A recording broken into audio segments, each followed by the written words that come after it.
Good morning friends, Mishra sir mining class YouTube channel में आपका स्वागत है। आज की वीडियो में, आज की क्लास में आपके सामने एक प्रश्न दिखाई दे रही होगी जो विगत एग्जाम में पूछी गई है। चलिए रीड करिए और इसको समझने का प्रयास कीजिए।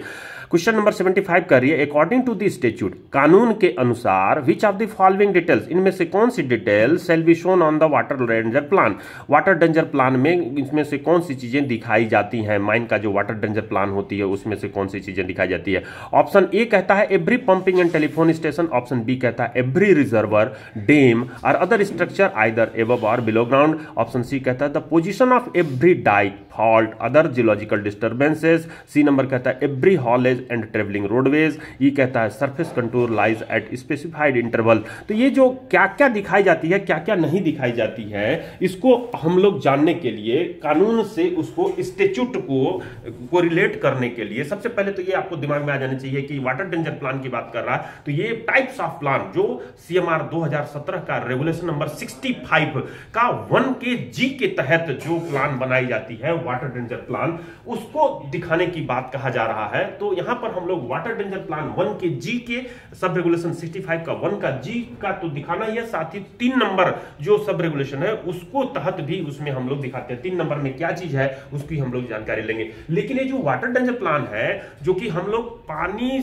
खदान में न घुसे, बाढ़ न हो, इसके लिए सावधानी जो रेगुलेशन में दी गई है उसके रेगुलेशन जो 149 है, surface danger of water, surface water, danger from surface water 149 की भी हम लोग चर्चा कर चुके हैं, वीडियो अपलोडेड है। अगर इसके कीवर्ड और की नंबर को आपको दिमाग में रखनी है तो आपको बोलना होगा danger from surface water on Mishra sir mining class, danger of surface water on Mishra sir mining class. आपको तुरंत यूट्यूब से निकल करके, भाई सर से निकाल करके आपको बता सकती है। 149 में आप लोग इसकी स्टडी कर लिए। साथ ही 150 जो रेगुलेशन है वो surface inundation due to underground, inundation in underground mining. तो आपको danger of water in underground आप कहिएगा तो मिश्रा सर माइनिंग क्लास में जो सर्च कीजिएगा तो ये जो है 150 की जो प्रिकॉशंस है वो आपको कीवर्ड और की नंबर में रूप में मिलेगी। 152 जो आप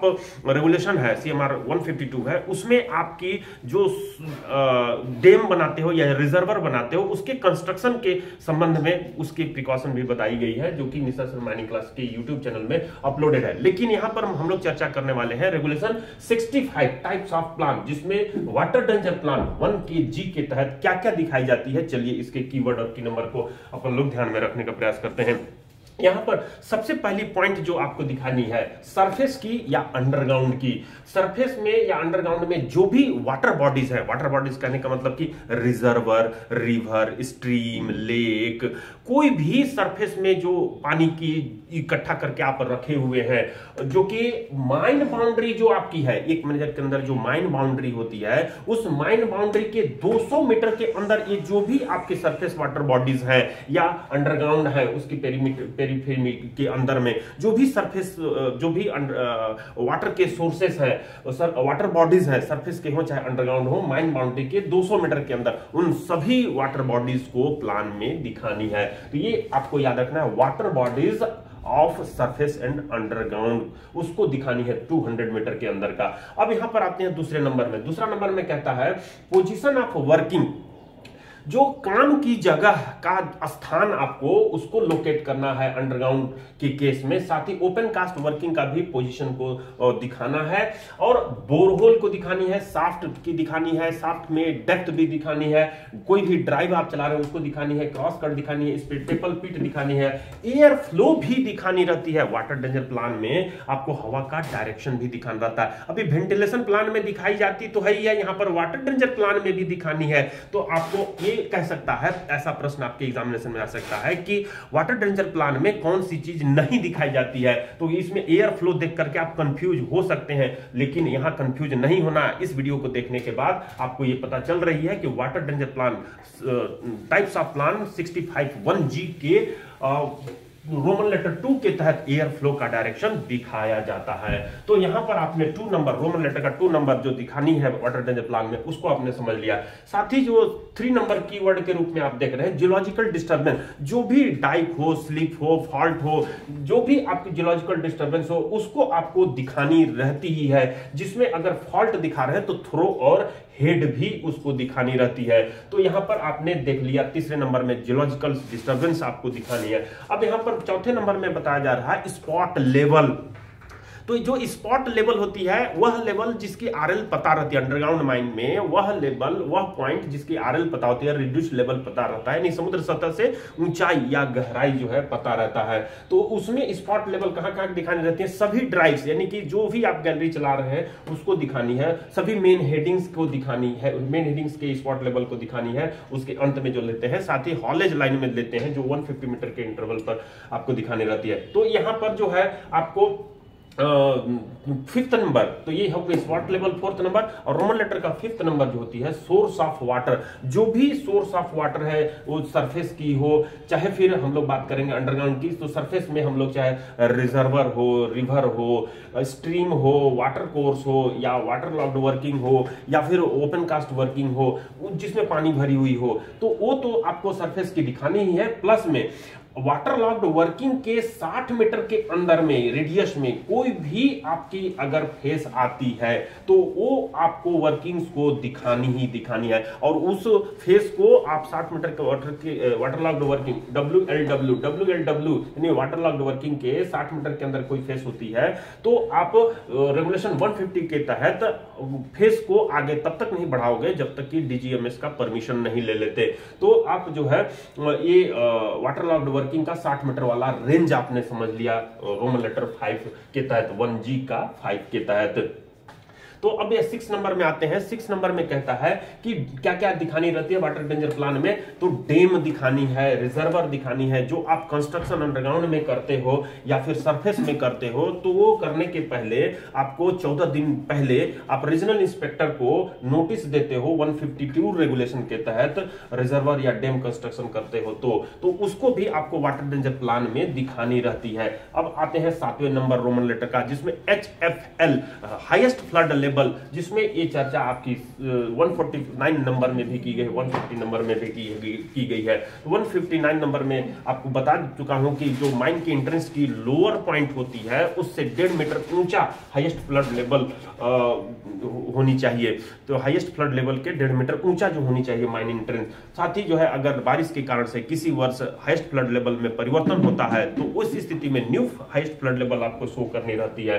तो ये हाईएस्ट फ्लड लेवल आपको दिखानी है 65 types of plan water danger plan के तहत। तो ये तो आपकी हो गई जी नंबर में, जो सब रेगुलेशन 1 का जी है उसके तहत आप वाटर डेंजर प्लान को मेंटेन करते हो, शो करते हो, दिखाते हो क्या क्या आइटम। यहां पर जो सब रेगुलेशन 3 है 65 का 3 नंबर सब रेगुलेशन है, उसमें कहता है कि सरफेस कंटूर आपको दिखानी रहती है। सरफेस कंटूर क्या होता है, वह प्लान में ऐसा इमेजिनरी लाइंस जिसकी आरएल जो है पता रहती है, उसको उस लाइन को ही आप क्या कहते हो, कंटूर लाइंस कहते हो। तो इसकी जो दिखाने की सिस्टम है इसको वर्टिकल इंटरवल पर 5 मीटर से अधिक इंटरवल पर नहीं होने चाहिए। कहने का मतलब कि जमीन में अगर 5 कदम चलते हो आप तो वो 5 मीटर एज्यूम कर लो और वो 5 मीटर के वर्टिकल इंटरवल पर आपको दिखानी है। अगर वो वर्टिकल इंटरवल होनी चाहिए, दोनों के बीच में वर्टिकल इंटरवल होनी, 5 मीटर से अधिक में 5 मीटर तक तो आप दिखा सकते हो कंट्रोल लाइन को, लेकिन 5 मीटर से अधिक पर नहीं दिखाओगे। लेकिन ऐसा जगह, ऐसा सरफेस जिसके नीचे बिलो ग्राउंड वर्किंग नहीं है, तो वैसे स्थिति में आप 10 मीटर के इंटरवल पर आप दिखा सकते हो, लेकिन 10 मीटर से अधिक इंटरवल पर नहीं दिखाओगे। साथ ही हिली एरिया है तो उसमें भी कंट्रोल लाइन आप 10 मीटर से अधिक इंटरवल पर नहीं दिखाओगे। ये जो कंट्रोल लाइन दिखानी रहती है कहां तक आप दिखाओगे, तो जो हमारी वर्किंग रहती है, वर्किंग के 200 मीटर के रेडियस में जितने क्षेत्र आते हैं उनको 5 मीटर या 10 मीटर के इंटरवल में आप बांट करके उनको दिखाना है, सरफेस कंट्रोल लाइन को दिखानी है। तो ये आपने समझा जो 65 रेगुलेशन थी जिसके तहत टाइप्स ऑफ प्लान में 1 का जी का स्टडी किया, क्या दिखानी है क्या नहीं दिखानी है उसके तहत। यहां पर जो आपके सामने दिखाई दे रही है जो प्रश्न में है उसमें मैं अगर चर्चा करूं तो क्या दिखानी है क्या नहीं दिखानी है उसके केस में मेरे कर्सर के साथ नजर बढ़ाने का प्रयास कीजिए। स्टैट्यूट के अनुसार ए नंबर में every pumping and telephone station, तो अभी आपने देखा कि जितने मैं बताया हूं उसमें पंपिंग और टेलीफोन स्टेशन तो नहीं आई है, कहने का मतलब इसको नहीं दिखानी रहती है।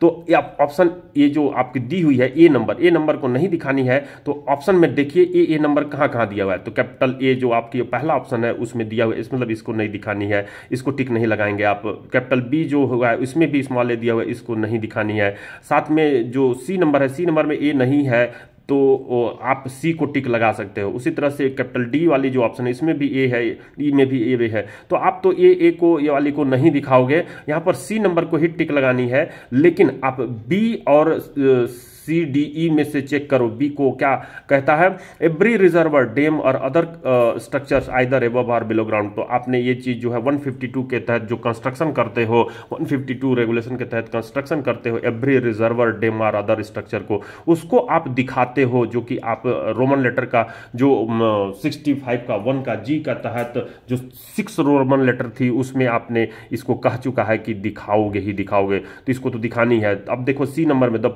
Position every dyke fault other geological disturbance, तो जो position of dyke fault other geological disturbance है उसको आप रोमन लेटर का 3 जो आपका 1 का जी का 3 नंबर जो रोमन लेटर की थी उसमें के तहत उसको आपको दिखाओगे, तो सी को भी दिखाओगे। अब यहाँ पे डी को देखो, every haulage and travelling roadways, जो हॉलेज और ट्रेवलिंग रोडवेज की तो हम लोग चर्चा किए नहीं, जो बोर्ड में आपको बता रहा था मैं, तो उसको तो नहीं दिखाओगे। तो यहाँ पर जो आपके सामने दिखाई दे रही है कि कौन सी चीज, जो आपकी हॉलेज का स्पॉट लेवल दिखाने की बात कहा जाता है, न कि जो है आपके किसकी हॉलेज के पूरी लाइन को दिखाने की बात की जाती है या ट्रेवलिंग रोडवेज को दिखाने में। तो डी नंबर आपकी नहीं होनी चाहिए, जो ऑप्शन सी है उसमें डी नंबर नहीं है, तो इस तरह से आप सी को ही टिक लगाओगे। Surface control lies at specified interval, हाँ तो स्पेसिफाइड इंटरवल क्या होनी चाहिए, 5 मीटर से अधिक नहीं नॉर्मल कंडीशन में, और अंडरग्राउंड अगर वर्किंग नहीं चल रही है तो उसमें सरफेस में आप जो है 10 मीटर के इंटरवल पर दिखा सकते हो, लेकिन 10 मीटर से अधिक इंटरवल पर नहीं दिखाओगे। उसी तरह से हिली एरिया के लिए भी उसको आप 10 मीटर से अधिक इंटरवल पर नहीं दिखाओगे। तो मैं यहां पर इस क्वेश्चन के साथ जो है रेफरेंस नंबर CMR 65-1G और सब रेगुलेशन 3 को बता चुका हूं। फ्रेंड्स, अभी आपने देखा कि जो आपके सामने दिखाई दे रही है रेगुलेशन 50, तो ये जो आपके चैप्टर है जिसमें कहा गया है कि जो टाइप्स ऑफ प्लान हम लोग दिखाते हैं 65 के तहत, तो आपका जो सिलेबस है WCL और ACCL की जो एग्जामिनेशन होने वाली है उसमें जो सिलेबस दी गई है उसमें आपका वेंटिलेशन, इनंडेशन, फायर, एक्सप्लोजन, ये सभी चीजों को आपको पढ़नी है। वेंटिलेशन, इनंडेशन, फायर, उसके तहत, उसके सिलेबस के तहत हम लोग कंटेंट को आगे बढ़ते हुए जा रहे हैं, जिसमें मैं गैस चैप्टर जो स्टार्ट किया था, गैस चैप्टर, उस गैस चैप्टर में मैं ऑक्सीजन का बता चुका हूं, और साथ ही जो है ऑक्सीजन के बताने के बाद मैं आया था किसके ऊपर, नाइट्रोजन के ऊपर, कार्बन डाइऑक्साइड के ऊपर और ब्लैक डैम्प के ऊपर, ये मैं बता चुका था। आज की क्लास में साथ ही मैं बताने वाला हूं व्हाइट डैम्प। व्हाइट डैम्प की जो प्रॉपर्टी होती है उसकी हम लोग स्टडी करने वाले हैं। व्हाइट डैम्प, ये आज की दूसरी पॉइंट है, व्हाइट डैम्प। व्हाइट डैम्प जिसको आप क्या कहते हो, CO कहते हो।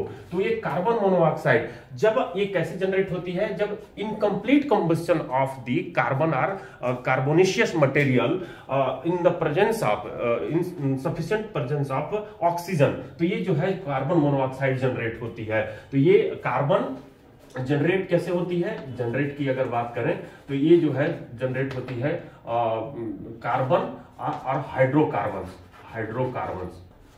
हाइड्रोकार्बन्स के हीटिंग से, ऑक्सीडेशन से कार्बन प्लस हाइड्रोकार्बन्स के ऑक्सीडेशन से CO जनरेट होती है।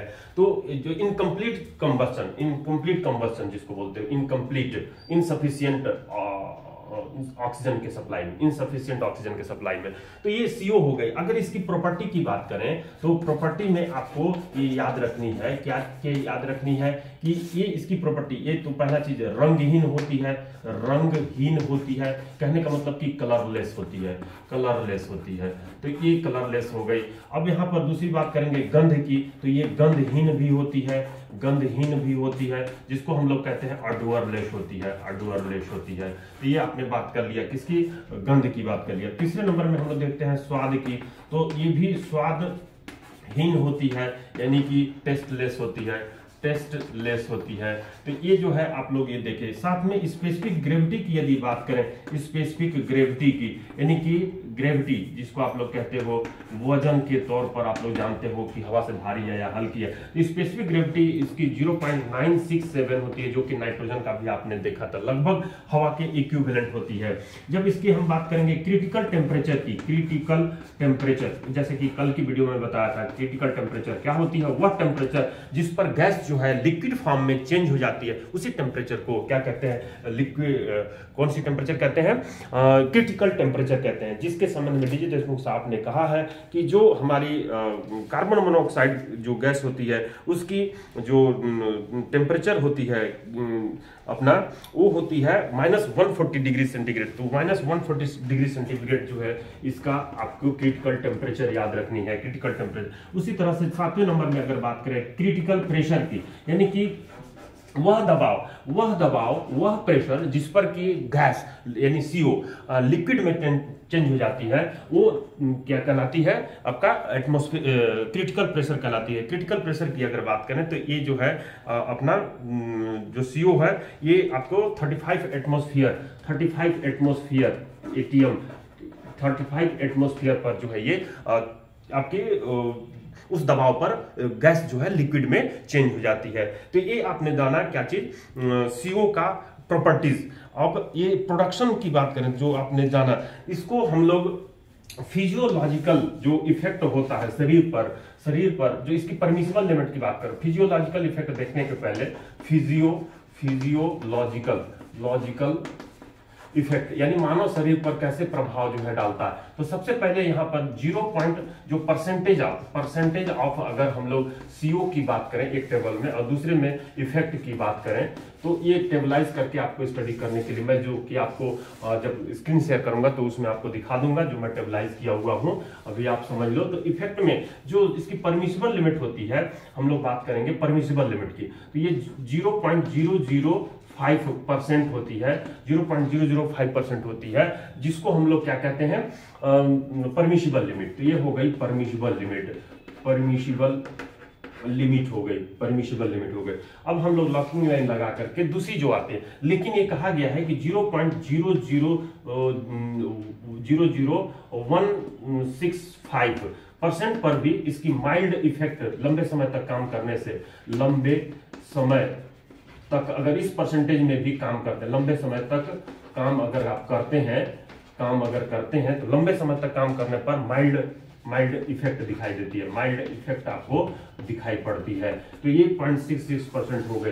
तो इसी तरीके से हम लोग जब आते हैं इसको और कम करते जाना है, मैं स्क्रीन शेयर करूंगा और आपको जो है इसकी बताते जाऊंगा। तो जो टॉक्सिक प्रभाव है ये आपकी डेफिनेटली है कि एक क्वेश्चन इससे आनी है, और जो आपकी वाटर डेंजर प्लान या सरफेस प्लान थी 159 surface water danger plan, surface water, तो उसकी से रिलेटेड या 150 रेगुलेशन या फिर 152 रेगुलेशन से आपकी पूछी ही जानी है। तो व्हाइट डंप के संबंध में और आगे की वीडियो को हम लोग कल के क्लास में देखेंगे, और आज की क्लास यहीं पर स्टॉप करता हूं। मिश्रा सर माइनिंग क्लास की यूट्यूब चैनल को लाइक करते हुए सब्सक्राइब कर दिए होंगे, और अपने फ्रेंड्स के पास भी शेयर करके उनको भी सब्सक्राइब करने के लिए बोले होंगे फ्रेंड।